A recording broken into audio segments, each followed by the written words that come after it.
geldi geçmiyor neden?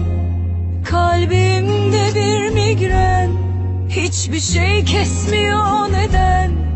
Eller nasıl da mutlu ya da ne güzel rol yapıyor. Eskiden böyle miydim? Gören bile halime ağlıyor. Bir çarpıntı sürekli nabız oldu 180. Gitti gidiyorum galiba, sebebi de kalpten. Ölüyorum anlasana, daha da vurmasana. Vicdanın sızlasa da geri dönsen mi bana?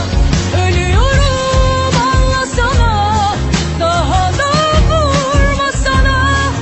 Vicdanın sızlasa da geri dönsen mi bana?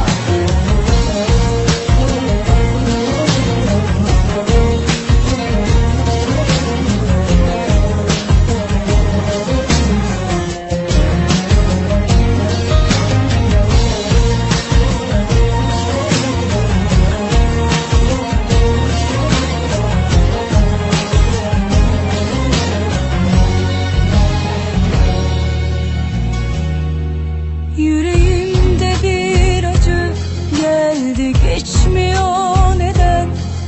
Kalbimde bir migren, hiçbir şey kesmiyor neden? Eller nasıl da mutlu ya da ne güzel rol yapıyor. Eskiden böyle miydim? Gören bile halime ağlıyor. Bir çarpıntı sürekli nabız oldu 180.